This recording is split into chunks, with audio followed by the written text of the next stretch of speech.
केड़े बड़ विराट साप एठी निर्माण करा जायछि सीमेंट रे देखंतु मु देखै दउछि ए अखंड सब बेले जळु थाए मां को सामना रे केबे भी लिभे नाही। श्री जगन्नाथ मंदिर रे थिबा श्री जगन्नाथଙ୍କର जो अबढ़ा बा महाप्रसाद मां निजे ही रोषई करती। जय जगन्नाथ सांग माने शुभ सकाळ जय माहिंगला पुणी एक नया भिडियो को आपण मानक स्वागत। तो आज भिडियो रे एपरि एक देवी शक्तिपीठ को जीवा जो शक्तिपीठ श्री जगन्नाथଙ୍କର बा जगतरनाथ जगन्नाथଙ୍କର माने अबढ़ा रोषई करती।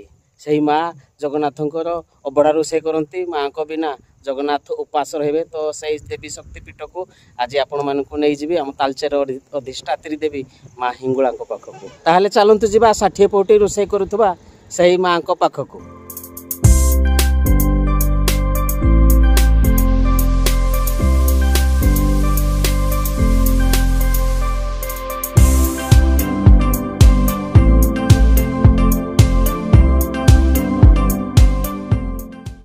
तो माँ को पाखक जीवा पूर्व सर्वप्रथम आम माँ करडेईकर दर्शन भिक्षा लाभ करवा तापर जाई माँ को दर्शन करवा। जमती पूरी मंदिर बा पूरी श्री जगन्नाथ को देखा करने को गले आपण सर्वप्रथम माँ बाटमंगला को दर्शन लाभ करती। सेमती माँ हिंगुला पाखक जीवा पूर्व माँ करडेई को दर्शन लाभ करूँ बा दर्शन लाभ करा तो माँ करडेई बर्तमान बाटमंगला हिसाब से एठी पूजा पाँच। तो बर्तमान आम टे दर्शन लाभ कर माँ हिंगुला पाखक जीवा। तो बर्तमान आपण माँ करडेई को दर्शन लाभ करूँ तापर जीवा जाई माँ हिंगुला मंदिर को। एठी माँ करडेई माँ को पार्श्वदेवी हिसाब से पूजा पाँच। जय माँ करडेई।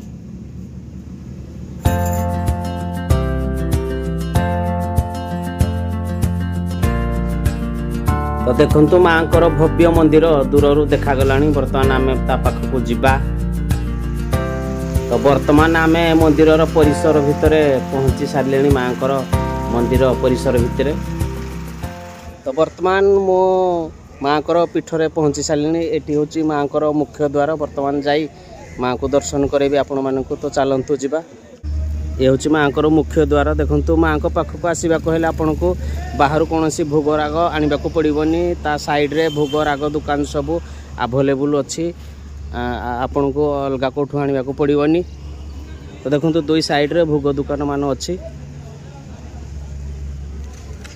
एठी बहु मात्रा जी नुआ गाड़ी आनिबो बा गाड़ी पूजा बहु मात्रा होची। डेली शह शह संख्यार गाड़ी एठी पूजा होची। तो बर्तमान आम जीवा भीतर को माँ को दर्शन करिया। देखो तो माँ हिंगुलांकर भव्य गेट को बा तोरण को।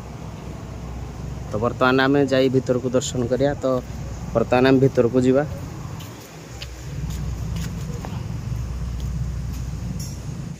माँ को पाखक जीवा पूर्वर पार्श्व माने बाँ साइड रे गोटे शिव मंदिर अच्छी। देखंतु आपण जदि चाहिए जापर शिव मंदिर। तो बर्तमान आम जीवा माँ को पाखक।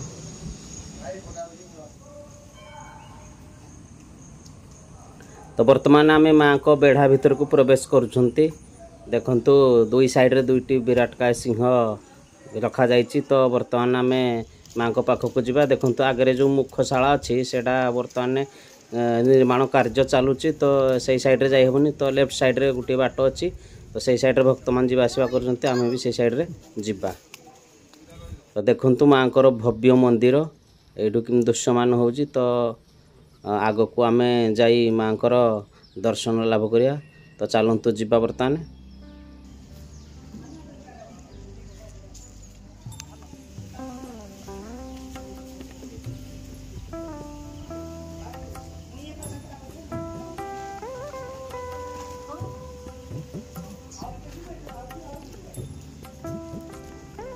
तो बर्तमान आम मंदिर भीतर को जाई माँ को दर्शन करिबा।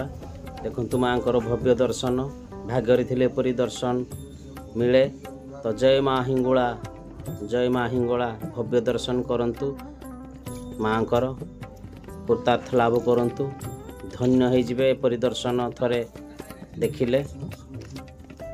आदेश करथिले पुण्यवाणी करथिले जे वर्ष को थरे अग्नि हिसाब रे उद्गीर्ण होई गिरे मां समस्त भक्त मान को दर्शन देबी। तेणु से हिसाब रे से न्याय रे मां ବର୍ଷକୁ ବାସନ୍ତିକ ଦୁର୍ଗା ପୂଜା ସମୟରେ ମା ଆବିର୍ଭାବ ହୋଇ ଭକ୍ତମାନଙ୍କୁ ଦର୍ଶନ ଦିଅନ୍ତି ଏବଂ ସମସ୍ତଙ୍କର ମନସ୍କାମନା ପୂର୍ଣ୍ଣ କରନ୍ତି। ଆମ ତାଳଚେରର ମା ଅଧିଷ୍ଠାତ୍ରୀ ଦେବୀ ମା ହିଙ୍ଗୁଳାଙ୍କ ସମ୍ମୁଖରେ ଦେଖନ୍ତୁ ଗୋଟିଏ ଅଛି ଅଖଣ୍ଡ, ସେ ଅଖଣ୍ଡ ସଦାସର୍ବଦା ଜଳୁଥାଏ, କେତେବେଳେ ବି ଲିଭେ ନାହିଁ। ଦେଖନ୍ତୁ ଏ ଅଖଣ୍ଡକୁ ସଦାସର୍ବଦା ଜଳୁଥାଏ, କେତେବେଳେ ବି ନିଭେ ନାହିଁ। ମାଙ୍କର ମନ୍ଦିର ସାଇଡ଼ରେ ଥୁଆ ଯାଇଛି ସବୁ ମାଟିର ଘୋଡ଼ାମାନ, ଯେଉଁ ଭକ୍ତମାନଙ୍କର ମାନସିକ ପୂର୍ଣ୍ଣ ହୋଇଛି ସେମାନେ ଏଠି ମାଟି ଘୋଡ଼ା ଅର୍ପଣ କରି ଯାଇଛନ୍ତି ମାଙ୍କୁ। ତ ଆହୁରି ପ୍ରବଳ ମାତ୍ରାରେ ଥିଲା, ତ ବର୍ତ୍ତମାନ ଗୁଡ଼ାଏ ରଖି ଦିଆଯାଇଛି ଅଲଗା ଜାଗାରେ। ମାଙ୍କର ମୁଖଶାଳା ବର୍ତ୍ତମାନ ନିର୍ମାଣାଧୀନ ଚାଲିଛି, ତେଣୁ ମାଙ୍କର ଯେଉଁ ମନ୍ଦିରର କଲର୍ କାମ ଠିକ୍ରେ ହେଇନି। ତ ଦେଖନ୍ତୁ ଏଇଠୁ ମାଙ୍କର ମନ୍ଦିରର କାରୁକାର୍ଯ୍ୟ ଦେଖନ୍ତୁ କି ଭବ୍ୟ ଆଉ ସୁନ୍ଦର। ଦେଖନ୍ତୁ ମାନେ ରଙ୍ଗ ଫଙ୍ଗ ଯାହା ପ୍ରାଇମର ଖାଲି ମରାଯାଇଛି, ଧଳା ଟାଇପ୍ର ଦେଖାଯାଉଛି। ତ ସେଇଠୁ ଆପଣ ଅନୁମାନ କରୁଥିବେ ମାଙ୍କର ଯେଉଁ ମନ୍ଦିରର ଭବ୍ୟତା କେତେ। ଯେତେବେଳେ କଲର୍ ସମ୍ପୂର୍ଣ୍ଣ ହେଇଯିବ ତ ବହୁତ ସୁନ୍ଦର ଦେଖାଯିବ। ଦେଖନ୍ତୁ ମାଙ୍କର ଏଠି ଦୁଇଟି ବଡ଼ ଘଣ୍ଟ ଝୋଲା ଯାଇଛି। ତ ଯାତ୍ରା ସମୟରେ ଏ ଘଣ୍ଟ ବାହାରେ ଥୁଆଯାଏ। ତ ଏଇଠି ଦେଖନ୍ତୁ ମାଙ୍କର ଗୋଟିଏ ଦ୍ୱାର ଦେଖାଯାଉଛି। ଦେଖନ୍ତୁ ବର୍ତ୍ତମାନ ନିର୍ମାଣାଧୀନ।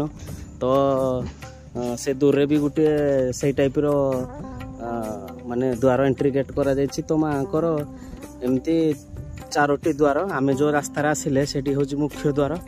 ତ ମାଙ୍କର ମୁଖ୍ୟ ଦ୍ୱାରରେ ଆମେ ଆସିଲେ ଏମିତି 4ଟି ଦ୍ୱାର। ଦେଖନ୍ତୁ ଏଇଠୁ ମାଙ୍କର ଭବ୍ୟ ମନ୍ଦିର ପୁରା ଦୃଶ୍ୟମାନ ହେଉଛି। କଲର୍ କରାହେଇନି, କଲର୍ ଯେତେବେଳେ ହେଇଯିବ ମାଙ୍କର ମନ୍ଦିର ପୁରା ସୁନ୍ଦର ଦେଖାଯିବ। ଆମ ତାଳଚେରର ଆରାଧ୍ୟ ଦେବୀ ହେଉଛନ୍ତି ମା ହିଙ୍ଗୁଳା, ଅଧିଷ୍ଠାତ୍ରୀ ଦେବୀ ମା ହିଙ୍ଗୁଳା। ମା ହିଙ୍ଗୁଳାଙ୍କର ଏକ ମୁଖ୍ୟ ଅଲୌକିକ କାର୍ଯ୍ୟ ହେଉଛି ଆମ ପୁରୀ ଜଗନ୍ନାଥ ମନ୍ଦିରରେ ଥିବା ଶ୍ରୀ ଜଗନ୍ନାଥଙ୍କର ଯେଉଁ ଅବଢ଼ା ବା ମହାପ୍ରସାଦ ମା ନିଜେ ହିଁ ରୋଷେଇ କରନ୍ତି ବା ତାଙ୍କୁ ରନ୍ଧନ କରନ୍ତି। ତ ମାଙ୍କର ରୋଷଘରର ଦେବୀ ମା ହିଙ୍ଗୁଳାକୁ ମଧ୍ୟ କୁହାଯାଏ। ତ ତାର ଏକ କିମ୍ବଦନ୍ତୀ ଅଛି, ଆପଣମାନଙ୍କୁ ମୁଁ କିମ୍ବଦନ୍ତୀ କହୁଛି। ଯେତେବେଳେ ଶ୍ରୀ ଜଗନ୍ନାଥଙ୍କର ମନ୍ଦିର ପ୍ରତିଷ୍ଠା ହେଲା, ଜଗନ୍ନାଥ ବଳଭଦ୍ର ସୁଭଦ୍ରା ମା ବିଗ୍ରହ ସ୍ଥାପନ ହେଲା, ସେତେବେଳେ କଥା ପଡ଼ିଲା ଏଇ 60 ପହୁଟି ରୋଷେଇ କରିବ କିଏ? ତ ରାଜା ଇନ୍ଦ୍ରଦ୍ୟୁମ୍ନଙ୍କୁ ସ୍ୱପ୍ନାଦେଶ ହେଲା ଯେ ବିଦର୍ଭ ରାଜ୍ୟର ରାଜା ନଳ, ତାଙ୍କର ଇଷ୍ଟଦେବୀ ହେଉଛନ୍ତି ମା ହିଙ୍ଗୁଳା, ସେ ହିଁ କେବଳ ଏ 60 ପହୁଟି ରୋଷେଇ କରିପାରିବେ। ତ ଆଉ ନହେଲେ କେହି ରୋଷେଇ କରିପାରିବେନି। ତ ରାଜା ଇନ୍ଦ୍ରଦ୍ୟୁମ୍ନ ନଳ ରାଜାଙ୍କୁ ନିବେଦନ କଲେ। ତ ନଳ ରାଜା ମାଙ୍କ ଶରଣାପନ୍ନ ହେଲେ, ମା ଆଦେଶ ଦେଲେ ତ ମୁଁ ଯାଇ ରୋଷେଇ କରିବି, 60 ପହୁଟି ରାନ୍ଧିବି। ତ ମାଙ୍କୁ ଧରି ନଳ ରାଜା ଏଇ ରାସ୍ତା ଦେଇ ଯାଉଥିଲେ ପୁରୀ। ତ ଏଇ ତାଳଚେର ଦେଇ ରାସ୍ତା ଦେଇ ପୁରୀ ଯାଉଥିଲେ। ତାଳଚେରର ଯେଉଁ ଶୋଭା, ତାଳଚେରର ଯେଉଁ ପରିବେଶ ଦେଖି ମା ଏଇଠି ହିଁ ରହିଯାଇଥିଲେ। ତ ନଳ ରାଜାକୁ ସେ କହିଲେ ତ ମୁଁ ଏଇଠି ଥାଇ ଶ୍ରୀ ଜଗନ୍ନାଥଙ୍କର ରୋଷେଇ କରିବି ବା 60 ପହୁଟି ରାନ୍ଧିବି। ତ ସେଇ ଦିନଠାରୁ ମା ଏଇଠି ଅଗ୍ନିରୂପା ନାମରେ ବା ହିଙ୍ଗୁଳା ନାମରେ ପ୍ରତିଷ୍ଠା କଲେ। ତ ଏଇଠି ମା ଏଠୁ ଯାଇ ଯେଉଁଦିନ ସବୁଦିନ ମା ରୋଷେଇ କରନ୍ତି, କିନ୍ତୁ ହିଙ୍ଗୁଳା ଯାତ୍ରା ଦିନ ଗୋଟିଏ ଦିନ ମା ଏଇଠି ରହିଯାନ୍ତି। ହିଙ୍ଗୁଳା ଯାତ୍ରା ଦିନ ଆଉ ଏକ ଅଲୌକିକ, ଶ୍ରୀ ଜଗନ୍ନାଥ ମନ୍ଦିରରେ ସେଦିନ 60 ପହୁଟି ଭୋଗ ରନ୍ଧା ହେବନି, କେବଳ ହିଙ୍ଗୁଳା ଯାତ୍ରା ଦିନ। ତ ଆଉ ସବୁଦିନ ରନ୍ଧା ହେବ। ତ ମା ସେଇଥିପାଇଁ ଏଇଠି ରହିଯାନ୍ତି ହିଙ୍ଗୁଳା ଯାତ୍ରା ଦିନ। ମା ହିଙ୍ଗୁଳାଙ୍କର ପ୍ରତିବର୍ଷ ଚୈତ୍ର ମାସରେ ଏକ ବିଶାଳ ଯାତ୍ରା ଅନୁଷ୍ଠିତ ହୁଏ। ମା ସେଇ ଯାତ୍ରାରେ 9 ଦିନ ଧରି ରୂପରେ ଆବିର୍ଭାବ ହୁଅନ୍ତି ବା ନିଆଁ ରୂପରେ ଆବିର୍ଭାବ ହୁଅନ୍ତି। ତ ଏଇ ଯାତ୍ରାର ଆଉ ଏକ ଅଲୌକିକ, ଯାତ୍ରାକୁ ଆପଣ ଆସିବେ ତ ଯାତ୍ରା ପ୍ରଥମ ଦିନ ଆପଣ ଖାଇବା ପିଇବା ସବୁ ଫ୍ରି। ତାଳଚେର ବସଷ୍ଟାଣ୍ଡ ଠାରୁ କୁହନ୍ତୁ କିମ୍ବା ଅନୁଗୁଳ ବସଷ୍ଟାଣ୍ଡ ଠାରୁ କୁହନ୍ତୁ, ମାନେ ଯାହା ଖାଇବେ ପିଇବେ ସବୁ ଫ୍ରି। ଷ୍ଟଲ୍ ମାନ କରାଯାଇଥାଏ। ମାଙ୍କ ମନ୍ଦିରରେ ବି ପ୍ରସାଦ ଭୋଗର ଆୟୋଜନ କରାଯାଇଥାଏ। ତ ଖାଇବା ପିଇବା ସବୁ ଫ୍ରି। 9 ଦିନ ବ୍ୟାପୀ ମା ଅଗ୍ନିରୂପା ହିସାବରେ ଆବିର୍ଭାବ ହୁଅନ୍ତି, ଯେଉଁ ଭକ୍ତ ସମାଜକୁ ଦର୍ଶନ କରନ୍ତି। ବହୁ ଆଡ଼ମ୍ବରପୂର୍ଣ୍ଣ ଭାବରେ 9 ଦିନ ପର୍ଯ୍ୟନ୍ତ ସେ ଯାତ୍ରା ଅନୁଷ୍ଠିତ ହୁଏ। ମା ହିଙ୍ଗୁଳାଙ୍କ ମନ୍ଦିର ପଛପାଖେ ଆଉ ଏକ ଆଶ୍ରମ ଅଛି, ଗୋଟିଏ ସୁନ୍ଦର ଆଶ୍ରମ, ଯେଉଁ ଆଶ୍ରମ ବି କେହି ପ୍ରାୟ ଦେଖିନଥାନ୍ତି। ଯେଉଁମାନେ ଜାଣିଥାନ୍ତି ସେମାନେ ହିଁ ଆସିଥାନ୍ତି। ତ ଚାଲନ୍ତୁ ସେ ଆଶ୍ରମ ଆଡ଼େ ଟିକେ ଜଷ୍ଟ ବୁଲିକି ଆସିବା। ବହୁତ ସୁନ୍ଦର ଆଶ୍ରମ, ପାହାଡ଼ ଉପରେ ଟିକେ ରହିଛି। ତ ପାହାଚ ଦେଇ ଆମକୁ ଯିବାକୁ ପଡ଼ିବ। ତ ଆଶ୍ରମର ବର୍ତ୍ତମାନ ଗେଟ୍ ବା ତୋରଣ निर्माणाधीन चली कंप्लीट होनी। तो बर्तमान आम जा से आश्रम अभिमुखे। सुंदर आश्रम। जब भी हिंगुला मंदिर को आपण मैंने आसबे तो यही माँ हिंगुला मंदिर पछपाखे थिबा से आश्रम को सुंदर आश्रम को आपण निश्चिंत थे बुली आसबे।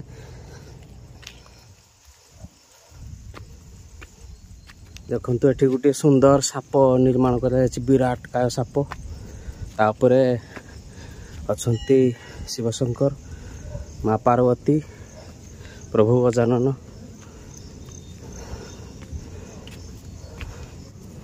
देखु हिंगुला मंदिर दूर में देखा जाता हिंगुला मंदिर ता पछ पाखरे अच्छी से आश्रम। आश्रम सम्मुखरे अच्छी प्रभु शिवशंकर, माँ पार्वती, प्रभु गजानन। दर्शन लाभ करंतु। सुंदर प्रतिमूर्ति। देखु केते बड़ विराट साप ये निर्माण करा जायछि सीमेंट रे। देखु मु देखै दउछि कांथी माने बाउंड्री कांथे कांथे विराट काय साप। जदि माँ को पाखक आपण मैंने आसवा चाहूँगी ताहले अनुगुल बस स्टाण्ड ठारू मात्र 23-24 किलोमीटर हम। तो तालचेर बस स्टाण्ड ठारू 23-24 किलोमीटर बाट पड़ो। तो आसवाई असुविधा किसी हेनी। रोड एकदम चकाचक अच्छी। माँ को आसी दर्शन भिक्षा लाभ करेंगे। जो मैंने देखी ना से निश्चिंत थे आसी बुलिकी देखी जातु। माँ करुणा लाभ कर जातु। तो प्रभुंर दर्शन लाभ सरला तापर आम जा से आश्रम आड़े टिके बुलिकी आसवा। तो मंदिर को जीवा पूर्व ये देखु गोटे आश्रम अच्छी। छोट आश्रम करा मंदिर टाइप घर टाइप निर्माण करा। तो देखु ये सुकमुनि परीक्षित राजा को माने ज्ञान देवा समय दृश्य व चित्र प्रतिपादन करा मूर्ति माध्यम रे बहुत सुंदर भाव रे। सुकमुनि आ परीक्षित राजा। तो चलते ए आम मंदिर आड़े आश्रम आड़े बुलिकी आसवा।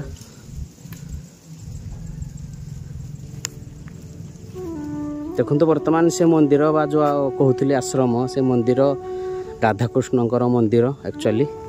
देखु ये सम्मुखरे श्री गजाननकर मूर्ति अच्छी।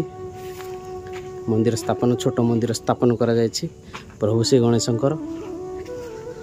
तापर माँ वृंदावती सेठी गोटे आश्रम बना जायछि यज्ञ कुंड। तो वर्तमान जाई आमे राधाकृष्ण मंदिर थिबा राधाकृष्ण को आमे दर्शन करिबा।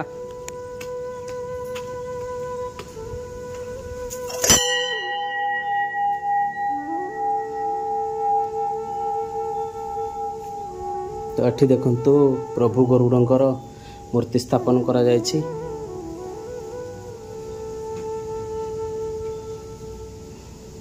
देखंतु प्रभु को दर्शन लाभ करंतु राधाकृष्ण को।